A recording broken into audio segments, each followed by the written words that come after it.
नमस्कार दोस्तों आपको बधाई। आप लोगों के प्रयासों से, आपके द्वारा किए गए प्रसार से, पिछली पोस्टों को जिस प्रकार का प्रसार आपने किया और विशेष रूप से उपभोक्ता परिषद उत्तर प्रदेश के जो चेयरमैन हैं श्री अवधेश वर्मा जी, उनके भी प्रयासों से परिणाम ये हुआ कि शासन के अंदर भी टोरेंट को लेकर के गंभीर रुख अपनाना प्रारंभ कर दिया है और उत्तर प्रदेश के ऊर्जा मंत्री श्री श्रीकांत शर्मा जी ने अपने ऊर्जा सचिव को टोरेंट की समस्त कार्रवाई की जांच रिपोर्ट उपलब्ध कराने के लिए निर्देश दिए हैं। तो आंशिक रूप से तो आपको विजय प्राप्त हो गई है और भविष्य में भी इसी प्रकार से यदि आपके प्रसार की मात्रा बढ़ती रहेगी तो आपकी कई परेशानियां शासन के सम्मुख पहुंच जाएंगी। तो आज हम थोड़ा अलग मुद्दे पर बात कर रहे हैं और दोस्तों पिछले कई दिनों से मेट्रो को लेकर के बड़ी चर्चा चल रही है। जैसा कि मैंने पहले भी अपनी एक पोस्ट में निवेदन किया था आगरा डायरी की तरफ से कि आगरा को मेट्रो की आवश्यकता नहीं है।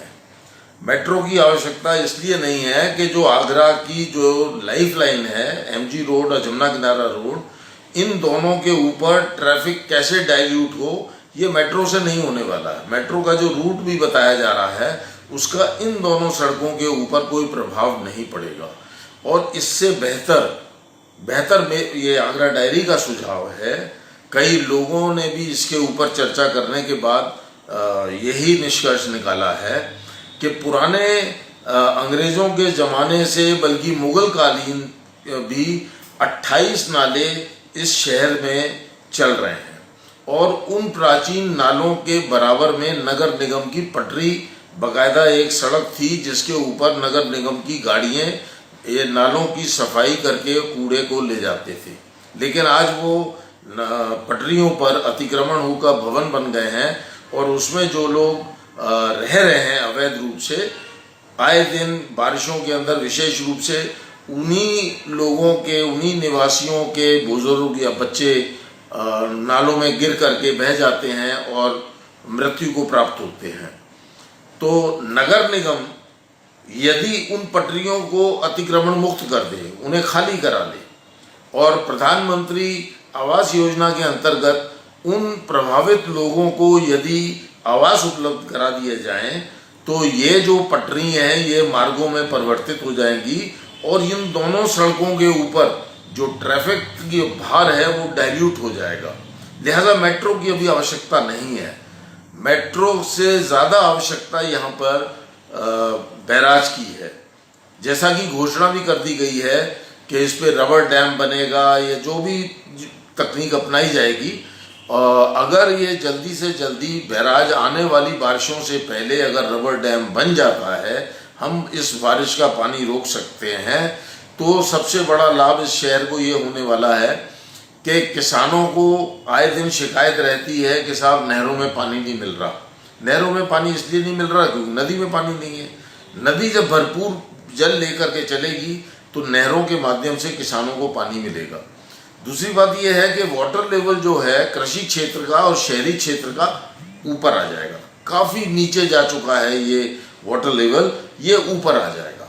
इससे पेयजल समस्या भी काफ़ी हद तक ख़त्म हो सकती है, इसका भी निपटारा किया जा सकता है। दूसरी बात, अभी कल जो है सी प्लेन का उद्घाटन माननीय प्रधानमंत्री जी ने करा। इससे यहाँ पर यदि यमुना नदी के अंदर जल समुचित मात्रा में होगा तो हम सी प्लेन के बारे में या आगरा के बारे में भी सोच सकते हैं और यहाँ से बनारस, हरिद्वार या अन्य ऐतिहासिक शहरों के लिए सी प्लेन के इस्तेमाल से पर्यटन को बहुत बढ़ावा मिलेगा और इसका परिणाम ये होगा कि सड़कों के और रेल मार्ग और बसों के ऊपर भी इसका अतिरिक्त भार जो है कुछ पर्यटन की वजह से जो भार है वो कम हो जाएगा। तो मेरा ख्याल ये है कि अगर आपका प्रसार होगा तो ये आपकी पोस्ट जनप्रतिनिधियों तक पहुंचेगी और यदि इसमें उन्हें कुछ तर्कसंगत विषय मिलेगा तो मेरे को उम्मीद है कि वो शासन के संज्ञान में ला करके मेट्रो का काम जो चल रहा है उसको, ठीक है, अब जब उन्होंने बजट भी कर दिया है और मेट्रो के बारे में तय कर लिया, और इतना पिछले दिनों केंद्रीय सचिव जो हैं, आवास सचिव श्री दुर्गा शंकर मिश्रा, उन्होंने भी आके दौरा करा है, मेट्रो के काम को देखा है। और मेरा ख्याल ये है कि अब जब चल रहा है तो वो ठीक है, चलता रहे, लेकिन इस विषय के ऊपर विशेष ध्यान दिया जाएगा।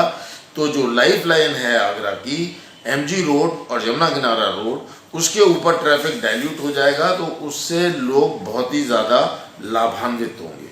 धन्यवाद।